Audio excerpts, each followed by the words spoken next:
What's up, you guys? It's Jonno! Palworld has just been released, and today we're going to talk about the top 10 features that you need to know about in Palworld. Let's get started. This game is action-packed and full of adventure, so I'm very excited to get started on launch day, which is today, by the way. Hope you guys are going to go out there and get this game. But before you do, just in case you're wondering, what do I need to know before I buy this game? I have got the top 10 features right here. Everything that is super cool in this game, you're going to see it right here on this video. So sit back, grab some popcorn, and get ready to see some really cool stuff. Also, there's not going to be any spoilers in this video. I don't talk about the story. I actually don't even know what the story is about, so I couldn't tell you a spoiler if I wanted to. This is a carefree watch. Don't worry about spoilers. I'm just going to show some clips of game footage, and we don't know what any of this actually is yet, so it's not really a spoiler. All right, let's go ahead and get into it. The first thing you need to know about this game is it is a survival game, so get ready to punch those trees, manage your hunger, manage your resources, rest when you're tired, and yes, your pals are also going to have to do all of those things too. But don't worry, you're going to build some great pal friends along the way, and they've got all kinds of useful abilities that are going to help you speed up your gameplay and get stuff done without having to grind and do it yourself. So that's actually really cool. I'm excited about that. We'll talk about it later in the video. And just look at this map. It is absolutely gigantic. Number 2 on my list is crafting. We all love to craft, and of course, if you're going to punch those trees, then you better be able to craft something with the materials. In this game, your pals are going to do the crafting for you. They don't do all of it. You're welcome to craft with them, and they don't craft as fast as you will craft, but you can totally just walk away and come back and your pals will craft stuff for you. You don't even have to touch it. You just tell them what to do and they do it for you. Now, those are some pals with some real abilities, and we're going to talk about pal abilities later in the video as well. Tons of cool features in this game. Just keep in mind that in this video, I'm only showing early game footage because I really don't want to show any spoilers of any kind, so there's a lot of stuff to craft and I didn't show really much of it. All right, next up on the list is going to be my favorite subject, shiny pals, aka lucky pals. They are being called lucky pals in this game. They're not shiny, they don't change colors, but they are going to be way bigger. They are going to sparkle when they're in the overworld, so you'll have a really easy time identifying them, unlike in Pokemon. Just keep in mind, you can faint those lucky pals and they will never come back, so make sure that you don't let your pal knock out the pal. You can set them not to do that.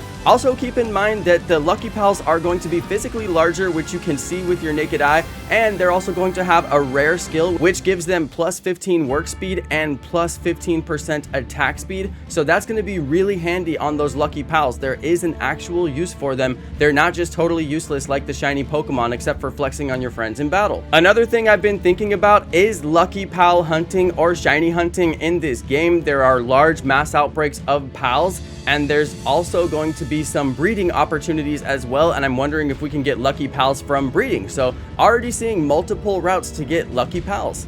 Another way to potentially get lucky pals is to go into the boss layers, also known as dungeons in other games. I love that we have a dungeon running mechanism in this game. The dungeons will respawn once per day. I do believe they are called layers in the actual game, but most people will understand what a dungeon running mechanism is. Basically, there's better loot and better rewards in the dungeon, but it's also more challenging, so you'll have the opportunity to run it with friends once per day to get the rewards. And I'm guessing that at the end of that dungeon or at the end of that layer, you should be able to get a lucky version of the pal, especially when those pals are exclusive to the dungeons. That means that you would only be able to get them from the dungeon, so of course you've got to be able to get the lucky variant from running that dungeon over and over and over again. So plenty of lucky hunting or shiny hunting opportunities in this game, and plenty of bosses. As you can see here, you will be able to encounter all kinds of super strong pals and capture them for your team and use their abilities, and you'll find them in dungeons as well as in the overworld. All right, so number 5 on my list is the incredible mount pals. These are pals that you can use as a rideable mount, and as you can see, there are all kinds of different varieties. I wasn't able to get any footage of the ones in the water. I just want to call that out up front. I couldn't find any good footage of that, but there are ones that go in the water. You can ride them over land, and they have all kinds of interesting abilities. And the cool thing about this game, as compared to Pokemon, is you can actually do things while you're on your mount. They're not just a travel option. option. They are actually going to be able to fire and be able to hang from their feet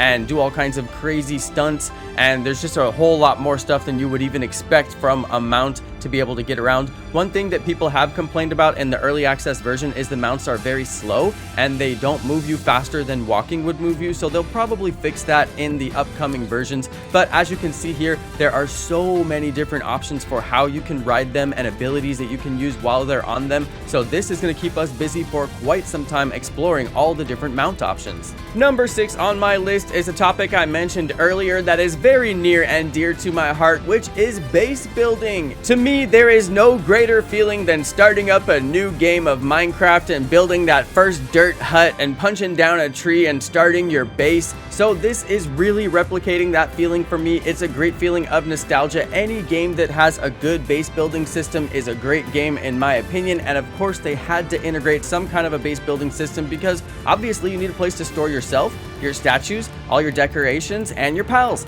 So this is a really interesting take on base building. I'm positive that they're going to expand upon this further as the game is in development because there's very limited options right now, but as you can see, you can build some incredible structures from the limited options available, and as you can also see, you can set your entire base on fire and lose the whole thing while messing around with your pals, so do be careful. You can also build structures for farming resources, and your pals can build things for you, which brings me to my next point, which is jobs and abilities. Different pals have different jobs and different abilities which they can perform for you, and as you can see here, the abilities include chasing down other Pokemon and exploding, crafting in large groups, crafting things all by themselves without you even doing anything aside from giving the command, being able to ride and knock out entire groups of pals all in one go, which is actually pretty crazy if you think about it. For lucky hunting or shiny hunting, that's going to be extremely useful, and you definitely can't do that in Pokemon. So we've got some awesome abilities. Of course, you do need to remember to feed your pals and rest your pals because they are not infinite sources of work, and you're going to have to manage their hunger and manage their rest.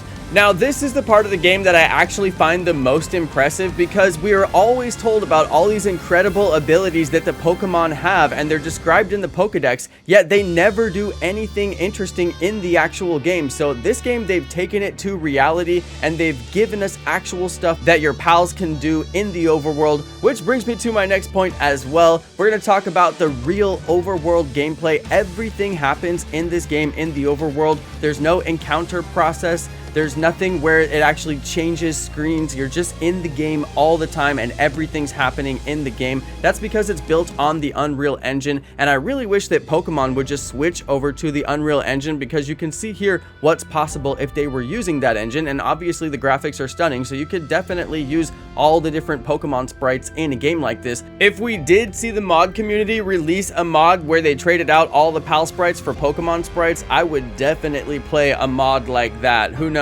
We can probably expect this to be a heavily modded game since it's going to be on PC and Xbox. And as you all know, Arc was heavily modded, and Arc had a Pokemon mod, which I did play on my channel, which was excellent, so I think we could expect to see something like that. Alright, you guys, we're almost done with my video. The next thing I want to mention on here is the characters and customization. This part is absolutely mind-blowing, and I couldn't make a video about the top 10 features if I didn't include this because it's just so cool. Everybody knows that Pokemon gives very weak customizations. Sometimes it's really good, actually. Pokemon Sword and Shield had a lot of different customization opportunities, and we used to do fashion shows in Pokemon Sword and Shield, but that's not the case with the rest of the Pokemon games, and especially the newest game, Scarlet and Violet, had very bad options, so I'm really impressed with the customization options for this game. And of course, the last thing I'll mention, which I think is fairly obvious and why I saved it for the last, it is the graphics. Just look at it. The graphics for this game are incredible.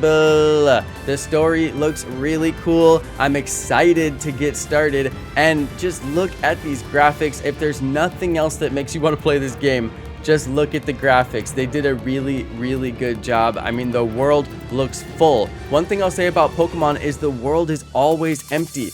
No matter how big they make their world, they try to make it bigger and bigger, but it just gets emptier and emptier. Like when you go in caves in Scarlet and Violet and there's nothing in there. It's like, why did you develop these caves? So this game is just full of really gorgeous graphics, really interesting features, an entire dynamic world to explore, actual houses that you can go into with furniture that makes sense. They even did a really good job with the day-night cycle where it's not super dark at night to where you can't even really see the game. As a streamer, I can't stand the way that Pokemon has done their day-night cycle, because if you get a shiny reaction during the night cycle, it looks terrible. And if you're shiny hunting during the night cycle, you can't even see the Pokemon, so it's nearly impossible to do a lot of things during the night because the actual lighting and shading is so bad. Alright you guys, I'm gonna start to wrap up this video now. This was a long one. I had to put hours and hours of work into this video to track down all this footage and explain all the features that I thought were really interesting that you should know about. So please do me a favor and smash that like button, and thank you so much for watching until the end of my video. I hope you enjoyed, and I will be live playing this game very soon. Watch out for that live stream. Please subscribe and hit the notification bell so you don't miss it. Thank you everybody for watching. Thank you to all of my amazing subscribers, and peace!